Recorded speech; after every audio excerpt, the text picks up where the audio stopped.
ایک تو عذاب یہ بھیجا کہ اللہ تبارک و تعالیٰ نے ان کو فرمایا جعلنا عالیہا سافلہا، فرمایا کہ ان کے اوپر والے حصے کو نیچے والا حصہ بنا دیا، یعنی اللہ تعالیٰ نے ان کی بستیوں کو بالکل الٹ کر رکھ دیا، پلٹ کر رکھ دیا۔ اور دوسرا اللہ تعالیٰ نے ان پر عذاب یہ بھیجا کہ اللہ تبارک و تعالیٰ نے ان پر پتھر برسائے، اور جو پتھر برستا اس پتھر کے اوپر کافر کا نام لکھا ہوا ہوتا کہ یہ پتھر اس بدبخت کو جا کر لگے گا۔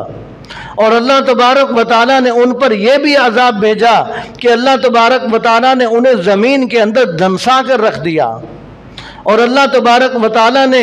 انہیں پانی کے اندر بھی غرق کیا کہ جو بستیوں کو پلٹ کر زمین کے اندر مارا تو ان کی بستیاں، ان کے گھر، ان کے مکانات زمین سے اکھڑ کر زمین کے اندر دھنس گئے اور پانی اوپر نکل آیا۔ تو جب پانی اوپر نکل آیا تو اس طرح اللہ تبارک و تعالیٰ نے پانی کے اندر بھی ان کو ڈبویا، یعنی ہر طرح کا اللہ تبارک و تعالیٰ نے ان کو عذاب دیا۔ اور وہ بستیاں جہاں پر ان کو غرق کیا گیا اردن کے اندر آج بھی اس کو بحر میت کے نام سے یاد کیا جاتا ہے، اور اردن کے اندر وہ بحر میت موجود ہے، اور وہ کتنا گہرا ہے، وہ سطح زمین سے 400 میٹر گہرا ہے، سطح زمین سے 400 میٹر گہرا ہے، اور وہ جگہ ہے جہاں پر پانی بھرا ہوا ہے اس کو بحر میت کہا جاتا ہے، جہاں پر لوط علیہ السلام کی قوم غرق ہوئی تھی۔ اور اس کو بحر میت اس لیے کہا جاتا ہے کہ اس کے اندر پانی کے اندر زندہ رہنے والی کوئی مخلوق اس میں زندہ نہیں رہ سکتی، اس لیے کہ وہاں پر اللہ تعالیٰ کا عذاب ہے۔ اگر مچھلی کو ڈال دو تو مچھلی اس پانی میں جاتے ہی مر جاتی ہے، اس لیے کہ اس کے اندر اللہ تعالیٰ کا عذاب ہے۔ اس قوم پر جو اللہ تعالیٰ کا عذاب آیا تو اللہ تعالیٰ ہمیں معاف فرمائے، اس عذاب کو دعوت دی جا رہی ہے۔ حضور صلی اللہ علیہ وسلم نے ارشاد فرمایا کہ جب تم یہ دیکھو کہ میری امت کے اندر مرد مردوں سے شہوت پوری کریں، عورت عورتوں سے شہوت پوری کریں، فرمایا کہ پھر میری امت ہلاک ہو جائے گی،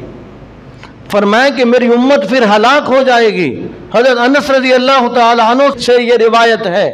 تو آج اس ٹرانسجینڈر ایکٹ کے ذریعے سے یہ دعوت دی جا رہی ہے اس بات کی کہ مرد مردوں سے شہوت پوری کرتے رہیں، عورت عورتوں سے شہوت پوری کرتے رہیں، اور اس پر آپ صلی اللہ علیہ وسلم نے آج سے 1400 سال پہلے یہ وعید سنا دی، فرمایا کہ اگر میری امت کے اندر یہ کام ہوگا تو میری امت ہلاک ہو جائے گی۔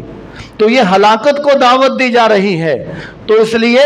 ہمیں پرزور اس بات کا احتجاج کرنا چاہیے، پرامن پرزور احتجاج کرنا چاہیے کہ جو ہماری گورنمنٹ نے، ہمارے وطن عزیز پاکستان نے یہ جو ٹرانسجینڈر ایکٹ کا بل پاس کیا ہے، ہمیں یہ بل قطعاً منظور نہیں ہے،